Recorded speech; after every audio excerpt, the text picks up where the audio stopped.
जय हिंद साथियों, कैसे हो? उम्मीद करते हैं मस्त होंगे, स्वस्थ होंगे, दिलचस्प होंगे। तो आपके जो चैप्टर चल रहा था क्लास 12 बायोलॉजी चैप्टर नंबर 6 वंशानुगत के आणविक सिद्धांत, ठीक है। हम लोगों ने डीएनए के बारे में पढ़ा था कल, रेखाकार डीएनए, वृत्ताकार डीएनए और डीएनए की आकृतिकरण व पुनः आकृतिकरण, विकृतीकरण व पुनः आकृतिकरण के बारे में पढ़ा था। आज हम बात करेंगे कि कोडिंग डीएनए और नॉन कोडिंग डीएनए क्या है बता दिया, इसके रूल्स क्या होते हैं, तो इसको हम देखेंगे। तो पहला इसमें जो पॉइंट है वो आपका है कोडिंग डीएनए, ठीक है भैया। कोडिंग डीएनए को एक्सॉन्स भी कहते हैं भैया, कोडिंग डीएनए को एक्सॉन्स भी कहा जाता है। तो होता क्या है भैया, डीएनए का ही ये भाग होता है। तो डीएनए का वह भाग जो आरएनए के निर्माण में भाग लेता है, ठीक है, पार्टिसिपेट करेगा, आरएनए को बनाने में भाग लेगा, हम उसे ही कोडिंग डीएनए कहते हैं। और इसे सामान्य रूप से हम एक्सॉन्स भी कहते हैं, ठीक है। तो लिखेंगे बच्चे कि डीएनए का वह भाग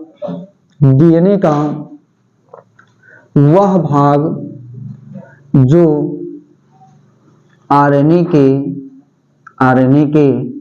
निर्माण में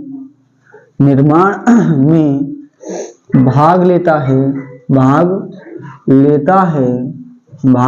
है, कोडिंग डीएनए कहलाता है। कोडिंग डीएनए कहलाता है। इसे एक्सॉन्स भैया, इसे ठीक है, एक्सॉन्स है ना भैया, एक्सॉन्स भी कहते हैं, एक्सॉन्स भी कहते हैं। तो डीएनए का वह भाग है ना, बाकी तो एक्सॉन्स भैया कहेंगे इसे, और एक्सॉन्स कहेंगे, सॉरी इसको थोड़ा सही करिएगा, एक्सॉन्स कहते हैं, ठीक है। एक्सॉन्स इसका नाम है, एक्सॉन्स कहते हैं, ठीक है, एक्सॉन्स कहेंगे इसे। तो ये आपका होता है कोडिंग डीएनए। थोड़ा सा यहाँ पे फिगर देखेंगे, जैसे मान लीजिए डीएनए का ये कुछ भाग है, ये आपका डीएनए है। डीएनए में बीच में क्या होता है, नाइट्रोजनी क्षार होता है, ये 5' है तो ये 3', इसका अंतिम सिरा क्या होगा 5', तो ये आपका 3' हो जाएगा, ठीक है। अब मान लीजिए इतना भाग, डीएनए का इतना भाग जो है, जो आरएनए के निर्माण में भाग ले रहा है, तो ये भाग हमारा एक्सॉन्स कहलाएगा, या हम इसी को ही हम कोडिंग डीएनए भैया, कोडिंग डीएनए कहते हैं। स्प्लाइसिंग प्रक्रिया के माध्यम से भैया डीएनए से आरएनए बनता है, और जो डीएनए का वह भाग जो आरएनए के निर्माण में भाग लेगा, हम उसे ही कोडिंग डीएनए या हम इसे ही एक्सॉन्स भैया कहते हैं। तो ये आपका हो गया, फिगराइज भी करिएगा, समझ में जरूर आएगा, ठीक है। तो बहुत ही शानदार। अब इसको पहले आप नोट करेंगे, फिर मैं आपको आगे बताऊंगा, है ना। तो कोडिंग डीएनए आपका हो गया, इसके बाद में आपका नॉन कोडिंग डीएनए हम लोग पढ़ेंगे। तो एक बार बच्चे इसको नोट करेंगे, है ना, स्क्रीनशॉट लेंगे, ठीक है। देखिए बच्चे, अब हम लोग पढ़ेंगे नॉन कोडिंग डीएनए होता क्या है। कोडिंग डीएनए आपने समझा, नॉन कोडिंग डीएनए क्या होता है, तो हेडिंग डालेंगे अगला, नॉन कोडिंग डीएनए,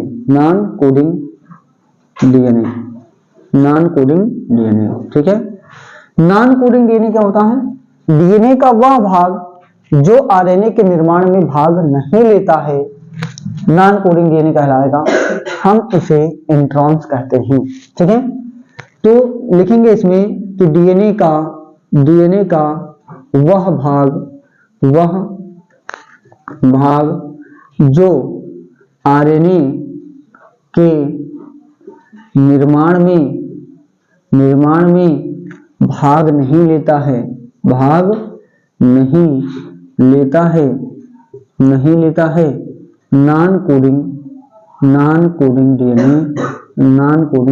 लेता है, नॉन कोडिंग डीएनए कहलाता है, ठीक है।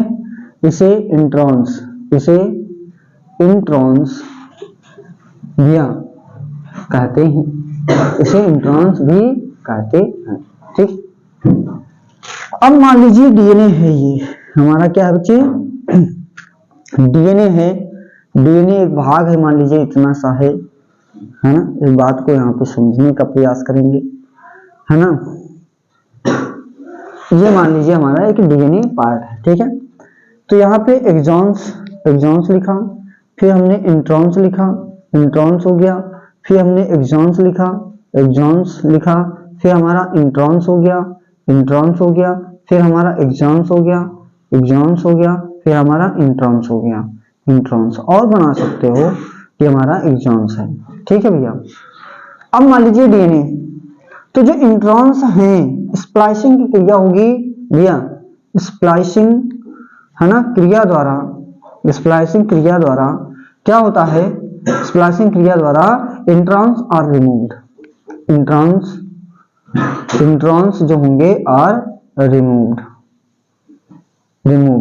ठीक है भैया, बाय स्प्लाइसिंग मेथड। यहाँ पे ले लीजिए, है ना, आर रिमूव्ड, मतलब हट जाते हैं। अब जो इंट्रॉन्स हमारे क्या हो जाएंगे, यहाँ से हट जाएंगे, तो बचेगा क्या हमारा, क्योंकि ये हमारे काम नहीं आते, आरएनए के निर्माण में काम नहीं आते हैं, है ना। तो जो काम ही नहीं आएंगे, तो एक बार देख लेते हैं, दिख रहा है कि नहीं दिख रहा बच्चे। हाँ, तो थोड़ा सा दिखेगा नहीं, तो ऊपर वाली बात थोड़ा सा मिटाता हूँ, ठीक है। इसके बाद क्या होगा वो मैं आपको बता रहा हूं। तो यहाँ पे थोड़ा सा ये इरेज करूंगा, है ना, और ये वाली बात यहाँ पे मैं आपको बता रहा हूँ, ठीक है। तो आप देखिए कि डीएनए में एक्सॉन्स, इंट्रॉन्स हैं, लेकिन स्प्लाइसिंग की क्रिया हुई और इंट्रॉन्स हमारे क्या हो गए, हट जाएंगे, क्योंकि इनका कोई रोल नहीं है। तो आपके एक्सॉन्स और एक्सॉन्स आपके निर्माण करेंगे किसके, आरएनए में। तो बचेंगे क्या आप डीएनए में, तो डीएनए में हमारा सिर्फ क्या बचेगा, एक्सॉन्स बचेगा, ठीक है। तो भैया ये आपके मान लीजिए एक्सॉन्स हो गए,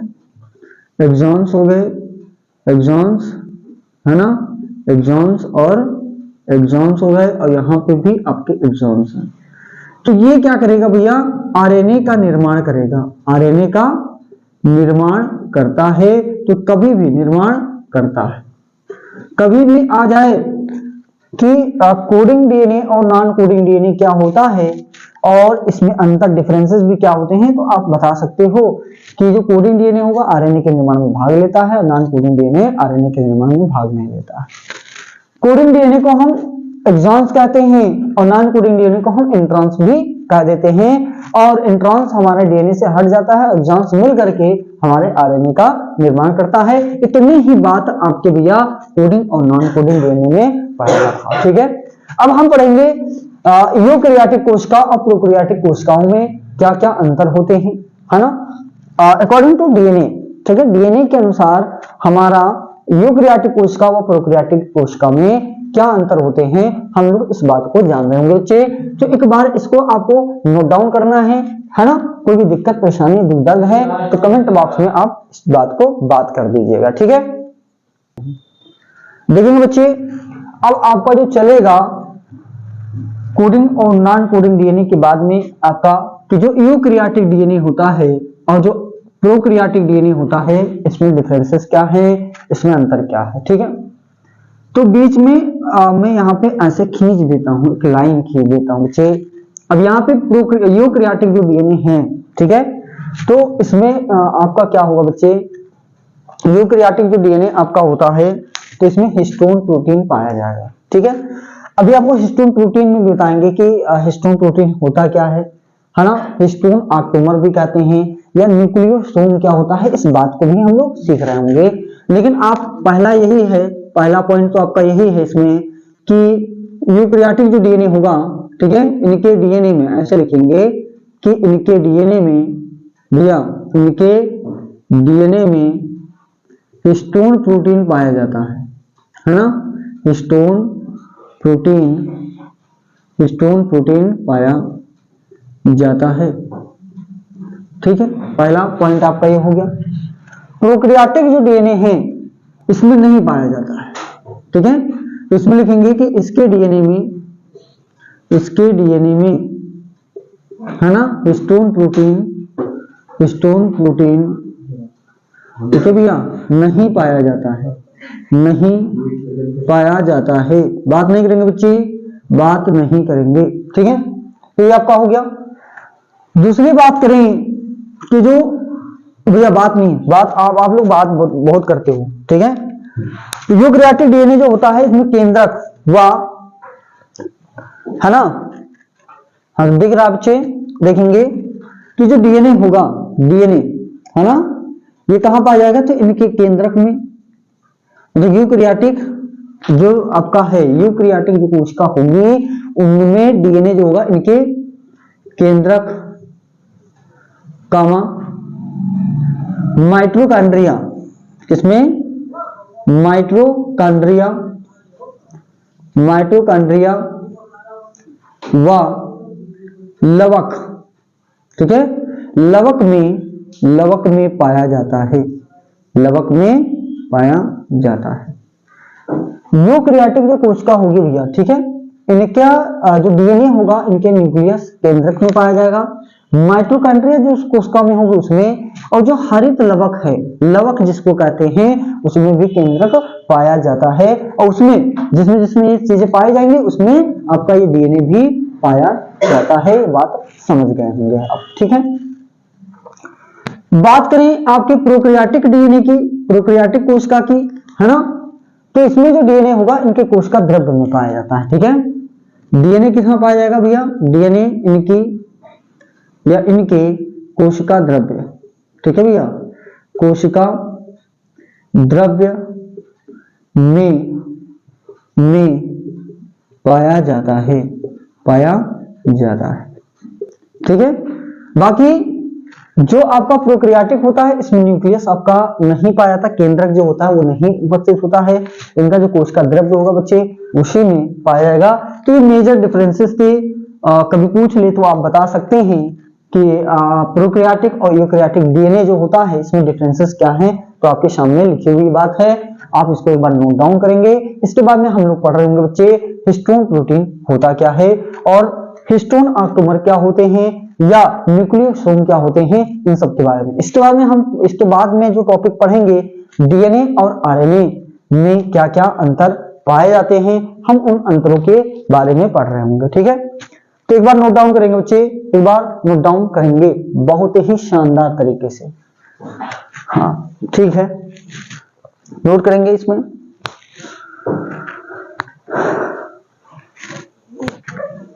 नोट करेंगे, और अब हम लोग चलेंगे हिस्टोन प्रोटीन के बारे में पढ़ते हैं। तो आइए देखते हैं हिस्टोन प्रोटीन। देखेंगे बच्चे आपका हिस्टोन प्रोटीन क्या होता है, ठीक है। हिस्टोन प्रोटीन जो आपका होता है, जैसे मान लीजिए हमारा जो गुणसूत्र होता है, ठीक है, क्या होगा बच्चे, गुणसूत्र अगर बना देते हैं ऐसे, तो ये मान लीजिए हमारा क्या है, एक गुणसूत्र है ना, ये इसमें आपका ये क्या है, एक गुणसूत्र है, इसमें आपका ऐसे होता है और फिर आपका ऐसे ऐसे ये होता है, हाँ, ये आपके गुणसूत्र ऐसे ही, इसमें डीएनए आपका रहता है, गुणसूत्र ऐसे, ठीक है। इसमें भी आपका ऐसे ही ऐसे बना रहता है, ये आपको बना लेना बच्चे, और बढ़िया से ढंग से अच्छे से, ये हमारा क्या है बच्चे, गुणसूत्र। और जो गुणसूत्र होता है इसमें आपका डीएनए रहेगा और प्लस हिस्टोन प्रोटीन जुड़ा होता है, हिस्टोन प्रोटीन क्या होता है बच्चे, जुड़ा होता है, ठीक है। तो इसमें ऐसे बना भी लेंगे, ऐसे ऐसे आपका रहेगा, ठीक है। नाइट्रोजन बंध इसमें जुड़े होंगे, नाइट्रोजन क्षार जुड़ा हुआ हाइड्रोजन बंध से, ऐसे ऐसे आपका ये बना रहेगा, ठीक है। बहुत ही धागे नुमा संरचना पाई जाती है इसमें, मैंने बस कोशिश किया है एक कि ये, तो ये आपका क्या है बच्चे, ये आपका गुणसूत्र है, ये आपका गुणसूत्र है, ठीक है। दिख रहा है कि नहीं दिख रहा, एक बार देखते हैं, हाँ ठीक है, बहुत ही शानदार तरीके से। तो गुणसूत्र जो है इसमें डीएनए और हिस्टोन प्रोटीन आपका पाया जाता है, ठीक है।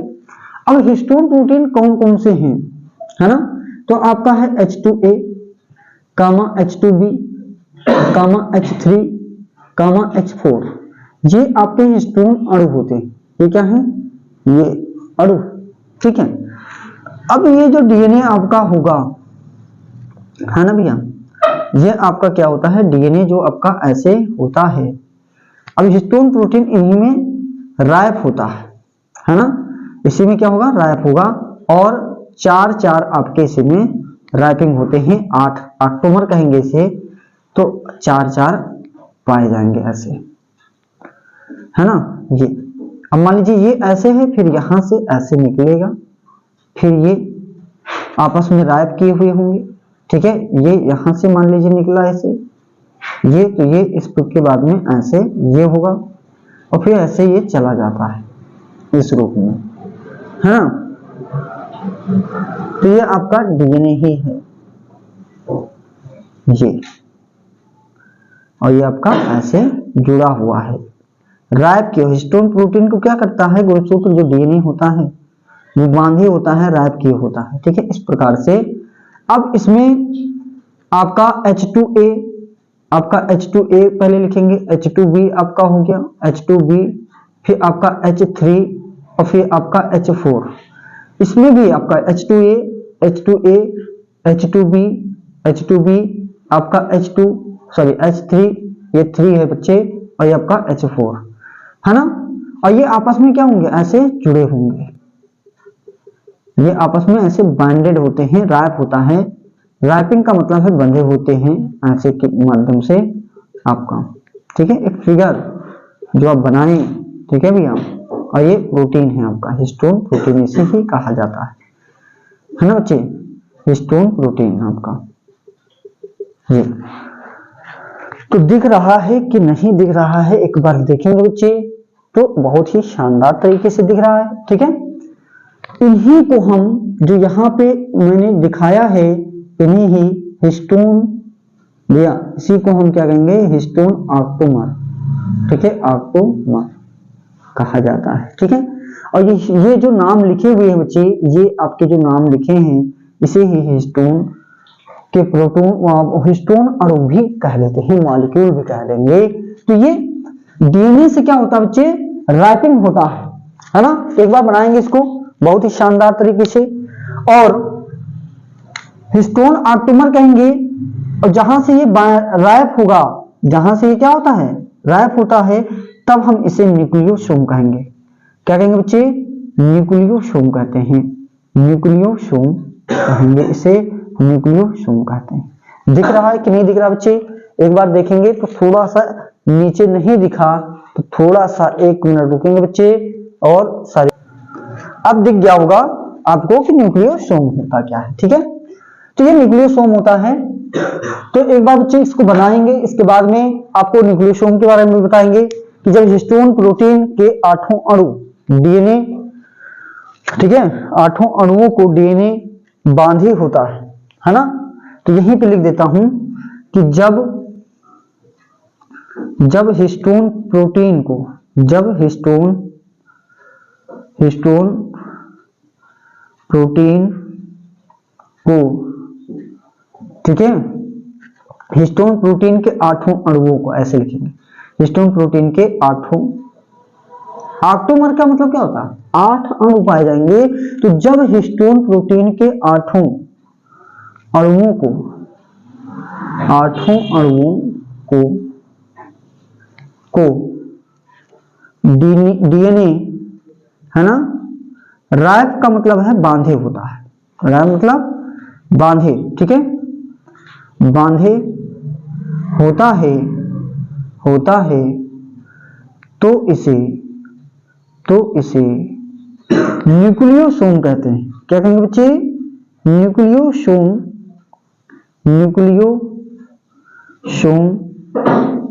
कहते हैं, है ना। और ये आपका किस में पाया जाता है, तो ये आपका पाया जाता है यूकेरियोटिक कोशिका में। प्रोकैरियोटिक कोशिका में हिस्टोन प्रोटीन का कोई नामो निशान नहीं होता, ठीक है। तो अगर आपसे परीक्षा में आ जाए कि न्यूक्लियोसोम क्या होता है, आप या हिस्टोन प्रोटीन आ जाए, तो कम से कम इतनी बातें आप लिख सकते हो और समझा सकते हो, पूरे फुल मार्क्स आपको मिलने चाहिए, ठीक है। तो अब हम इसके बारे में, ये टॉपिक आपका हो गया। हम नेक्स्ट टॉपिक जो पढ़ेंगे, डीएनए और आरएनए में बच्चे अंतर पढ़ रहे होंगे, ठीक है। तो आइए देखते हैं डीएनए और आरएनए में अंतर।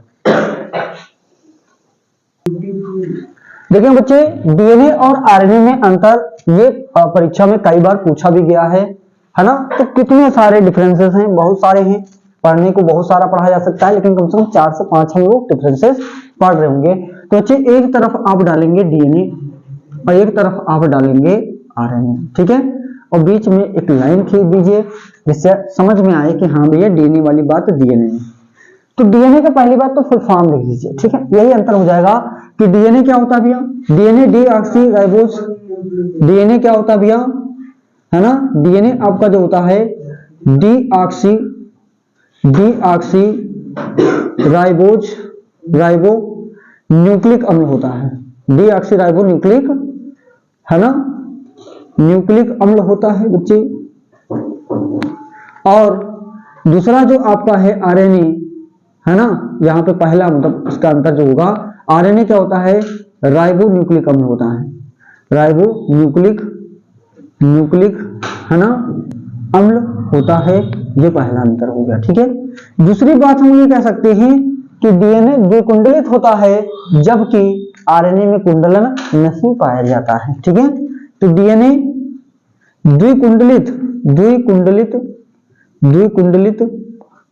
द्विकुंडलित, ठीक है, संरचना है, संरचना, ठीक है, होती है। और दूसरा इसमें जो अंतर होगा, आरएनए में कुंडलन नहीं पाया जाता है, आरएनए कुंडलित नहीं होती है, इसलिए लेंगे कि आरएनए कुंडलित नहीं होती है। दूसरा बात ये कह सकते हो, ठीक है, ये दूसरी हो गई। तीसरी बात आपका ये है कि डीएनए में और आरएनए में 4 नाइट्रोजन क्षार पाए जाएंगे, लेकिन डीएनए में यूरेसिल नहीं पाया जाता है, ठीक है। ये लिखेंगे कि डीएनए में यूरेसिल भैया, यूरेसिल, है ना, नहीं पाया जाता है, ठीक है। और इधर तीसरे में लिखेंगे कि आरएनए में यूरेसिल पाया जाता है, आरएनए में यूरेसिल पाया जाता है। ये डिफरेंसेस है बच्चे, ठीक है, अंतर है, हमने बता चुका हूं ये। और चौथा पॉइंट क्या भैया, डीएनए में थायमीन पाया जाता है, डीएनए में थायमीन मतलब आपका टी से पाया जाता है। और जो चौथा पॉइंट होगा कि आरएनए में थायमीन नहीं पाया जाता है, आरएनए में थायमीन अर्थात टी नहीं पाया जाता है। तो ये बात हो गई, नहीं पाया जाएगा। दिख रहा है कि नहीं दिख रहा है बच्चे, एक बार देखेंगे कि बात क्लियर है कि नहीं है। तो थोड़ा सा एक अंतर और देखेंगे, थोड़ा सा इंक डाल लेते बच्चे, इंक डाल लेते हैं, है ना। तो ये एक बार पढ़िए, कोई दिक्कत समस्या है तो आप हमको बताइएगा, है ना। तो देखिएगा, ठीक है। दूसरा आप लिख सकते हो कि डीएनए के केंद्रक में माइटोकॉन्ड्रिया। पांचवा आपका कि डीएनए के केंद्रक में माइटोकॉन्ड्रिया